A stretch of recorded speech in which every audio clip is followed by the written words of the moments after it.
مرحبا حبايبي، شلونكم؟ شلون صحتكم؟ ان شاء الله كلكم تكونوا بخير بعد غياب 5 سنين. 5 سنين يعني سنوات هواية. حبيت ارجع لكم لان اشتاقت لكم هواية. شلون قررت ارجع؟ قبل كم يوم بنتي نزلتني بالتيك توك، واغلب التعليقات متذكريني يقولوا لها هاي امش مو مطبخ لوميه.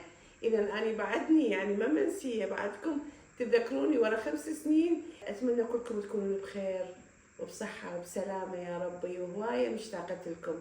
من شلت اقرا تعليقاتكم بالزمانات، من شلت اسوي حلقه يوتيوب كلش ارتاح، كانه اهلي دا يدزوا لي رسائل. خلينا نسولف شويه قبل لا اراويكم شنو راح اسوي اليوم. يوم 1/4 اللي هذا اليوم اللي ما ينسي، لان كانت فد فرحه كبيره، فد شيء مو طبيعي.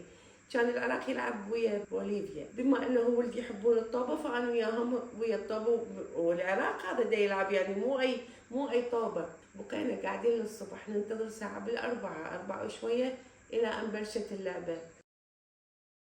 لما خلصت اللعبة فد فرحة كبيرة صارت عندي بالبيت، فد شي مو طبيعي، بحيث نشيل روحنا وندقها بالقاع من الفرحة.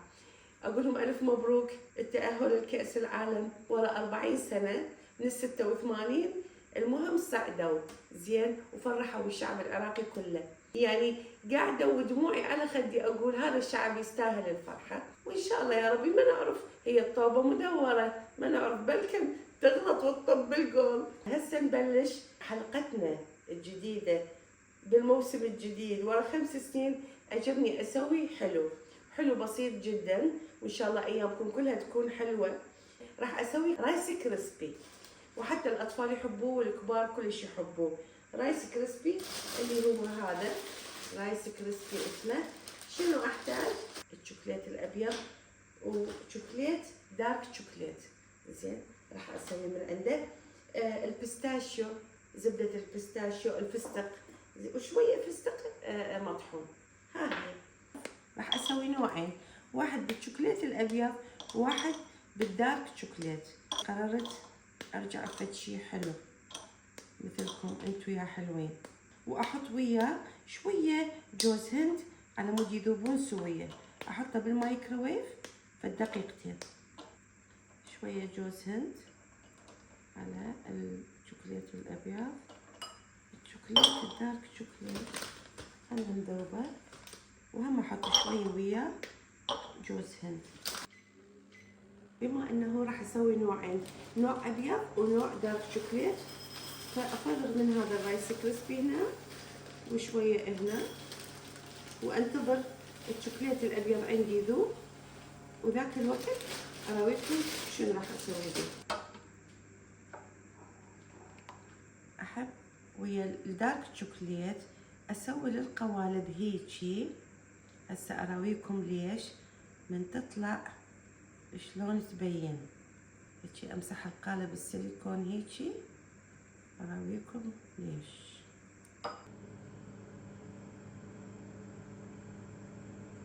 هسه احط زبدة الفستق اللي هي البيستاشيو ويا الوايت شوكولات،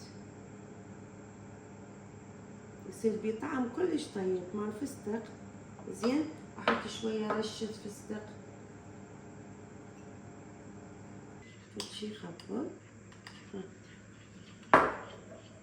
وادير الرايس كريسبي فوقه واخلط،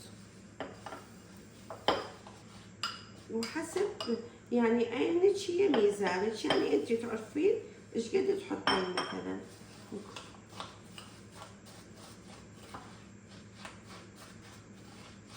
بس تشوفي كله تجانس، رايس كريسبي ويا الشوكولات والبيستاشيو تحطيه بالقوالب السيليكون. هسه نحط بالقوالب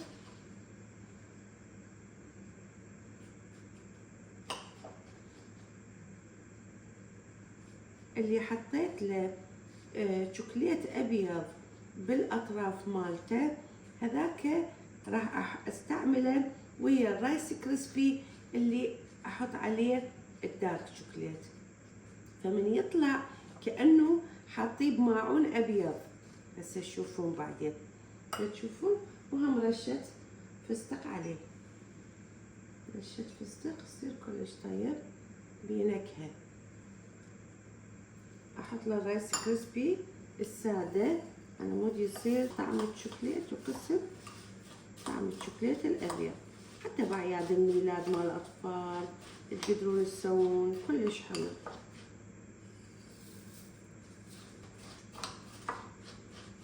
هسه اللي مسحت اطرافه بالشوكليت الابيض احط له الرايس كريسبي اللي هو ويا دارك شوكليت.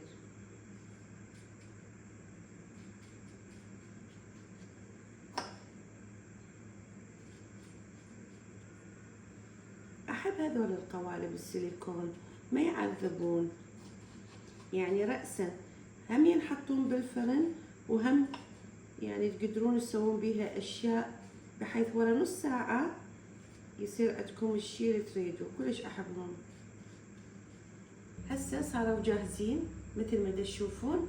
احطهم بالثلاجة لمدة 30 دقيقة 40 دقيقة الى ان يتماسك عندي، واراويكم اياه من راح اطلعه شلون يصير. هلا حبايبي، هسه رجعت لكم بعد ما حطيته بالثلاجة لمدة 20 30 دقيقة. شوفوا شلون يطلع عندي، مثل عبالك كأنه كاسة من شوكليت ابيض. شوفوا شلون يطلع، اوريكم. هذا وهذا اللي هو بالفستق الابيض، يعني قصدي الشوكليت الابيض اللي بالفستق. كلش طيب ولذيذ جدا، الاطفال يحبوه. راح اجرب اكل فد وحده لان بعد ما اتحمل.